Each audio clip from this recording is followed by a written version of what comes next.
Hello everyone, welcome back to school. Jeena മിസ്സാണ്. ഇന്ന് നമ്മൾ നോക്കാനായി പോകുന്നത് മാറ്റങ്ങളുടെ ലോകം, ദ വേൾഡ് ഓഫ് ചേഞ്ചസ് എന്ന് പറയുന്ന നമ്മുടെ ടെക്സ്റ്റ് ബുക്കിലെ 7ാമത്തെ ചാപ്റ്റർ ആണ്. അപ്പോൾ എന്തൊക്കെ മാറ്റങ്ങളാണ് നമ്മുടെ ലോകത്ത് ഉണ്ടാക്കുന്നത്, ഏതൊക്കെ തരത്തിലാണ് മാറ്റങ്ങൾ ഉണ്ടാകുന്നതെന്നൊക്കെ നമുക്ക് നോക്കാം.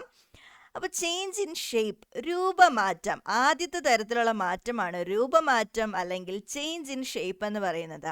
നമ്മളൊരു ഗോളാകൃതിയിലുള്ള ഒരു സ്പിയർ ഷേപ്പിലുള്ള ഒരു വാട്ടർ മെലൺ കട്ട് ചെയ്യുമ്പോൾ നമുക്ക് എന്താണ് കിട്ടുന്നത്? ട്രയാങ്കിൾ ഷേപ്പ്, ത്രികോണാകൃതിയിലാണല്ലേ കിട്ടുന്നത്. അതുപോലെ നമ്മൾ വളരെ ഡിഫറെൻറ്റ് ഷേപ്സിലൊക്കെ നമ്മൾ കട്ട് ചെയ്തെടുക്കാറുണ്ട് അല്ലേ. അപ്പോൾ അവിടെ എന്താണ് സംഭവിക്കുന്നത്? ഷേപ്പ് മാറുകയാണ്. ഒരു ഷേപ്പിൽ ഉണ്ടായിരുന്ന സാധനത്തിനെ നമ്മൾ മറ്റൊരു ഷേപ്പിലേക്ക് മാറ്റുകയാണ് അല്ലേ. ഇപ്പോൾ ഇവിടെ ആണെങ്കിൽ ഒരു വുഡ്, ഒരു തടി ഉപയോഗിച്ച് നമ്മളൊരു കസാര ചെയർ ഉണ്ടാക്കുന്നു. ഇവിടെ എന്താണ് ചെയ്യുന്നത്? ഒരു ഷേപ്പിലുള്ള സാധനത്തിനെ മറ്റൊരു ഷേപ്പിലേക്ക് മാറ്റുന്നു. ഇതാണ് ചേഞ്ച് ഇൻ ഷേപ്പ് അല്ലെങ്കിൽ രൂപമാറ്റം. ഇത് നമ്മുടെ വേൾഡിൽ നമ്മൾ എപ്പോഴും നമുക്ക് കാണാൻ പറ്റുന്ന ചില മാറ്റങ്ങളാണ് അല്ലേ. ഇതുപോലെ തന്നെ മറ്റൊരു തരത്തിലുള്ള മാറ്റമാണ് അവസ്ഥാ മാറ്റം അല്ലെങ്കിൽ ചേഞ്ച് ഓഫ് സ്റ്റേറ്റ്. എന്താണ് അവസ്ഥാ മാറ്റം അല്ലെങ്കിൽ ചേഞ്ച് ഓഫ് സ്റ്റേറ്റ്? നമുക്കറിയാം, വെള്ളം എന്ന് പറയുന്നത്, ജലം, വാട്ടർ എന്ന് പറയുന്നത് ഒരു ലിക്വിഡ്, ദ്രാവകമാണ് അല്ലേ. ഈ ലിക്വിഡിനെ അല്ലെങ്കിൽ ഈ ഒരു ദ്രാവകത്തിനെ നമ്മൾ തണുപ്പിച്ച് കഴിഞ്ഞാൽ എന്ത് സംഭവിക്കും? അത് ഐസായിട്ട് മാറും അല്ലേ. ഐസായിട്ട് മാറും. ഐസ് എന്ന് പറയുന്നത് എന്താണ്? ഒരു സോളിഡ് അല്ലേ, ഒരു ഖരമല്ലേ. ഇനി ഈ വാട്ടറിനെ, ഈ ഒരു ജലത്തിനെ നമ്മൾ ചൂടാക്കുകയാണെങ്കിൽ എന്ത് സംഭവിക്കും? അത് വാട്ടർ വേപ്പർ ആയിട്ട് മാറും അല്ലേ. വാട്ടർ വേപ്പർ ആയിട്ട് മാറും. ഈ വാട്ടർ വേപ്പർ അല്ലെങ്കിൽ നീരാവി എന്ന് പറയുന്നത് ഗ്യാസ് അല്ലേ, വാതകമല്ലേ. അതായത് ഒരു സ്റ്റേറ്റിലുള്ള, ഒരവസ്ഥയിലുള്ള സാധനത്തിനെ ചൂടാക്കുകയോ തണുപ്പിക്കുകയോ കൂൾ ചെയ്യുകയോ ഹീറ്റ് ചെയ്യുകയോ ഒക്കെ ചെയ്തിട്ട് നമ്മൾ എന്ത് ചെയ്യാണ്? മറ്റൊരു സ്റ്റേറ്റിലേക്ക്, മറ്റൊരു അവസ്ഥയിലേക്ക് മാറ്റുകയാണ് അല്ലേ. ഇതാണ് അവസ്ഥാ മാറ്റം അല്ലെങ്കിൽ ചേഞ്ച് ഓഫ് സ്റ്റേറ്റ് എന്ന് പറയുന്നത്. അപ്പോൾ ഒരു സ്റ്റേറ്റിലുള്ള സാധനത്തിനെ ചൂടാക്കുകയോ തണുപ്പിക്കുകയോ ഒക്കെ ചെയ്ത് സോളിഡ് ആക്കിയോ ഗ്യാസ് ആക്കിയോ ലിക്വിഡ് ആക്കിയോ ഒക്കെ ഇങ്ങനെ അങ്ങോട്ടും ഇങ്ങോട്ടും ഒക്കെ മാറ്റുന്നതിനാണ് നമ്മൾ എന്ത് പറയുന്നത്? അവസ്ഥാ മാറ്റം അല്ലെങ്കിൽ ചേഞ്ച് ഓഫ് സ്റ്റേറ്റ് എന്ന് പറയുന്നത്. അപ്പൊ ആദ്യത്തെ 2 തരത്തിലുള്ള മാറ്റം ചേഞ്ച് ഓഫ് ഷേപ്പ്, ഏത് മാറ്റം? രൂപമാറ്റം. രണ്ടാമത്തേത് ചേഞ്ച് ഓഫ് സ്റ്റേറ്റ്, അവസ്ഥ മാറ്റം. അങ്ങനെയാണെങ്കിൽ ഈ മാറ്റങ്ങളൊക്കെ ഫിസിക്കൽ ചേഞ്ച് എന്നാണ് അറിയപ്പെടുന്നത്. ഫിസിക്കൽ ചേഞ്ച്, ഭൗതിക മാറ്റം അഥവാ ഫിസിക്കൽ ചേഞ്ച്. അതായത് ഒരു സബ്സ്റ്റൻസ്, ഒരു പദാർത്ഥത്തിൻ്റെ ഫിസിക്കൽ പ്രോപ്പർട്ടീസ്, ഭൗതിക സ്വഭാവങ്ങൾ. എന്താണ് ഈ ഫിസിക്കൽ പ്രോപ്പർട്ടീസ്? അതിൻ്റെ സൈസ്, അതിൻ്റെ ഷേപ്പ്, അതിൻ്റെ സ്റ്റേറ്റ്, ഇതൊക്കെയാണ് അതിൻ്റെ ഫിസിക്കൽ പ്രോപ്പർട്ടീസ് എന്ന് പറയുന്നത്. വലിപ്പം, ആകൃതി, അവസ്ഥ, ഇതെല്ലാം എന്താണ്? ഒരു സാധനത്തിൻ്റെ, ഒരു പദാർത്ഥത്തിൻ്റെ, ഒരു സബ്സ്റ്റൻസിൻ്റെ ഭൗതിക സ്വഭാവങ്ങളാണ്, ഫിസിക്കൽ പ്രോപ്പർട്ടീസ് ആണ്. ഈ ഫിസിക്കൽ പ്രോപ്പർട്ടീസിൽ മാറ്റം വന്നു കഴിഞ്ഞാൽ അതിനെ നമ്മൾ വിളിക്കുന്നതാണ് ഫിസിക്കൽ ചേഞ്ച് അഥവാ ഭൗതിക മാറ്റം. അപ്പോൾ ഭൗതിക മാറ്റം വരുത്തണമെങ്കിൽ നമുക്ക് എന്ത് ചെയ്യാം? എക്സ്പാൻഡ് ചെയ്യാം, വലിച്ചു നീട്ടാം. അതുപോലെ മെൽറ്റിംഗ്, ഉരുക്കാം. ഓക്കെ, മെൽറ്റിംഗ് ചെയ്യാം, അല്ലെങ്കിൽ പൊട്ടിക്കാം. നമുക്കിവിടെ ഗ്ലാസ് ബോട്ടിൽ നമ്മൾ എന്ത് ചെയ്യാണ്? പൊട്ടിക്കുകയാണ് അല്ലേ. അവിടെ എന്ത് ചെയ്യുന്നു? അതിൻ്റെ സൈസും ഷേപ്പും ഒക്കെ മാറുകയാണ് അല്ലേ. അപ്പോൾ പൊട്ടിക്കുന്നത്, ബ്രേക്ക് ചെയ്യുന്നത്. ടിയറിങ്, വലിച്ചു കീറുകയാണ്. ഇപ്പോൾ ഇവിടെയൊക്കെ എന്താണ് സംഭവിക്കുന്നത്? അതിൻ്റെ ഫിസിക്കൽ പ്രോപ്പർട്ടീസ് അല്ലെങ്കിൽ ഭൗതിക സ്വഭാവങ്ങളിൽ മാറ്റം വരികയാണ് അല്ലേ. അങ്ങനെ ഒരു സാധനത്തിൻ്റെ ഫിസിക്കൽ പ്രോപ്പർട്ടീസിൽ അല്ലെങ്കിൽ ഭൗതിക സ്വഭാവങ്ങളിൽ മാറ്റം വന്നു കഴിഞ്ഞാൽ അതിനെ വിളിക്കുന്ന പേരാണ് ഫിസിക്കൽ ചേഞ്ച് അഥവാ ഭൗതിക മാറ്റം. ഈ ഭൗതിക മാറ്റം സംഭവിക്കുമ്പോൾ എന്ത് ചെയ്യും?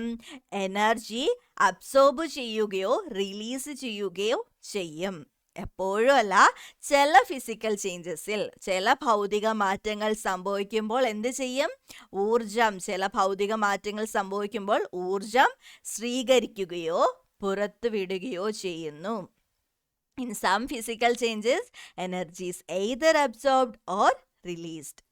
ഇനി രണ്ടാമത്തേതാണ് ഏത്? കെമിക്കൽ ചേഞ്ച് അഥവാ രാസമാറ്റം. എന്താണ് കെമിക്കൽ ചേഞ്ച് അല്ലെങ്കിൽ രാസമാറ്റം?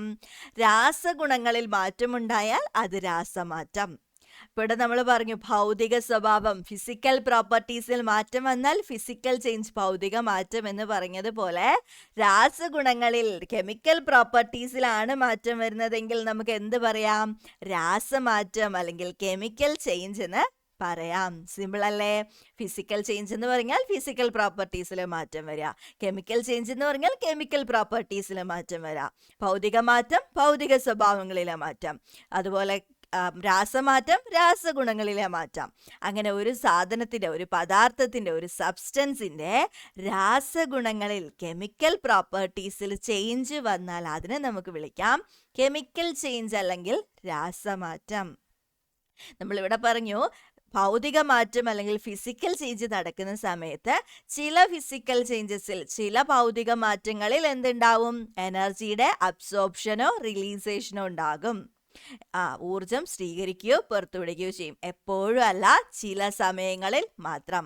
പക്ഷെ കെമിക്കലിന്റെ കാര്യത്തിൽ അങ്ങനെയല്ല. രാസമാറ്റമാണോ അവിടെ എന്തുണ്ടാവും? ഊർജം സ്വീകരിക്കൽ അല്ലെങ്കിൽ പുറത്തുവിടുകൽ ഉണ്ടാകും. ഓക്കെ, കെമിക്കൽ ചേഞ്ച് ആണെങ്കിൽ അവിടെ ഒന്നുകിൽ എനർജി അബ്സോർബ് ചെയ്യും അല്ലെങ്കിൽ എനർജിനെ റിലീസ് ചെയ്യും. അതവിടെ മസ്റ്റ് ആയിട്ട് എന്ത് ചെയ്യും? സംഭവിച്ചിരിക്കും.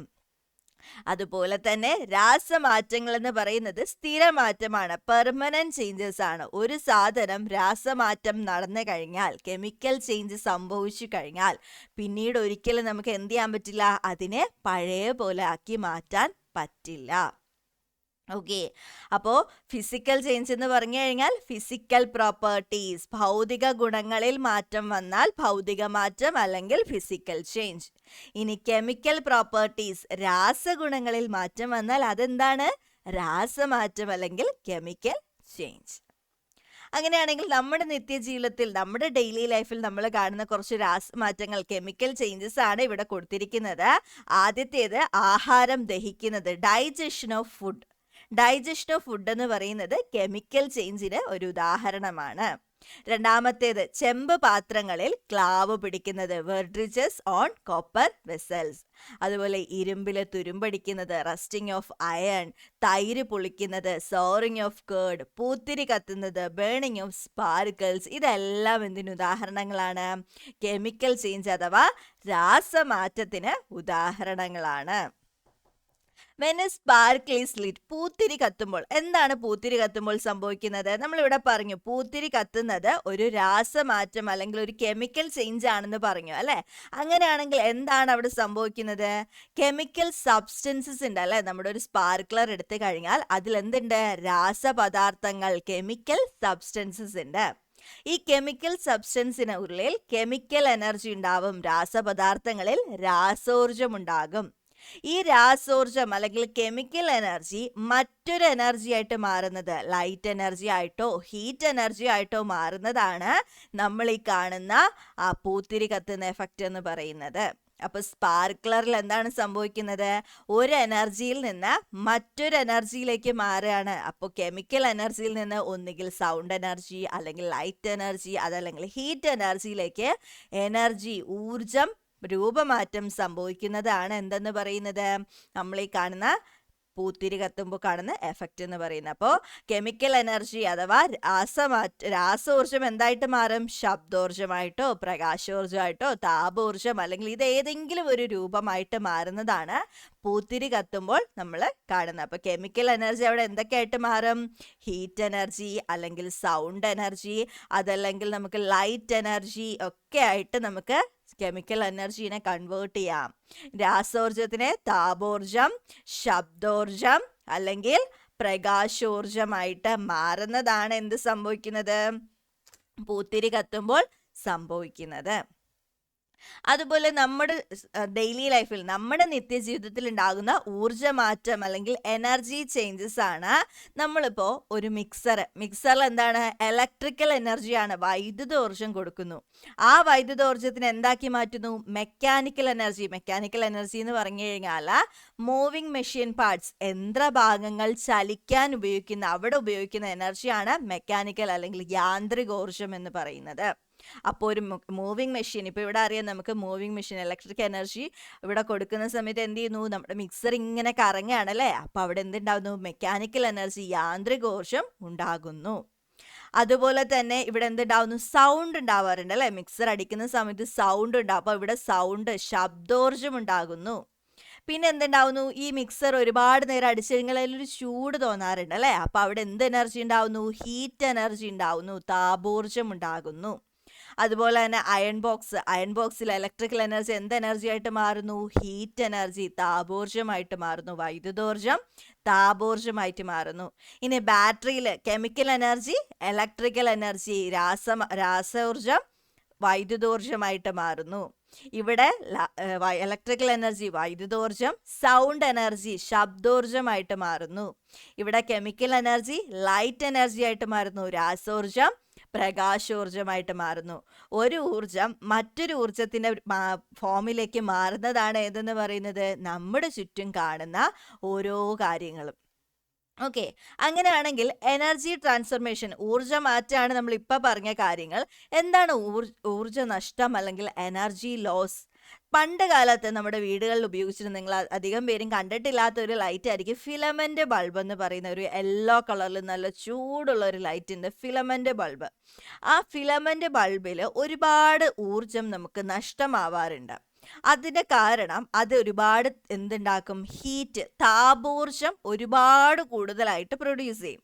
അതായത് അതിൻ്റെ ഊർജം, ഇപ്പോൾ ഒരു 100 ഊർജം നമ്മൾ കൊടുത്തു കഴിഞ്ഞാൽ അതിൽ 50 എന്തായിട്ട് പോവും?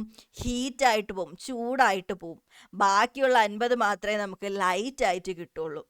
ഓക്കെ, അപ്പം നമുക്ക് താപോർജം കൂടിക്കഴിഞ്ഞാൽ, ഹീറ്റ് എനർജി കൂടിയാൽ നമുക്ക് എന്ത് ചെയ്യും? വൈദ്യുത ഉപയോഗം കൂടും.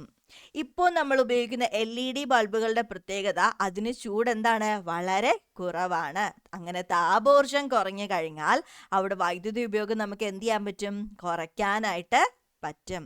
അപ്പോൾ ഊർജ നഷ്ടം കുറഞ്ഞാൽ എന്തുപയോഗിക്കാം? വൈദ്യുത ഉപയോഗം കുറയ്ക്കാം. ഓക്കെ, അപ്പോൾ ഇത്രയും കാര്യങ്ങളാണ് ഈ ഒരു ചാപ്റ്ററിൽ മെയിൻ ആയിട്ട് പഠിക്കാനായിട്ടുള്ളത്. ഇതിൻ്റെ ഡീറ്റെയിൽഡ് ക്ലാസ്സസ് ഒക്കെ നിങ്ങൾക്ക് വേണമെന്നുണ്ടെങ്കിൽ സ്കൂളിയുടെ ആപ്പിൽ ജോയിൻ ചെയ്യുക. നിങ്ങൾക്ക് റെക്കോർഡഡ് ക്ലാസ്സസും ലൈവ് ക്ലാസ്സസും ഒക്കെ അവൈലബിൾ ആയിരിക്കും. അപ്പോൾ ഇതുവരെ നിങ്ങൾ ജോയിൻ ചെയ്തിട്ടില്ലാത്തവരാണെങ്കിൽ ഇപ്പോൾ തന്നെ ജോയിൻ ചെയ്യുക. ജോയിൻ ചെയ്യാനായിട്ട് സ്ക്രീനിലുള്ള നമ്പറിൽ കോൺടാക്ട് ചെയ്താൽ മതിയാവും. അപ്പോൾ ഇതുപോലുള്ള അടിപൊളി വീഡിയോസിനായിട്ട് ചാനൽ ഇപ്പോൾ തന്നെ സബ്സ്ക്രൈബ് ചെയ്ത് വയ്ക്കുക. Okay, by.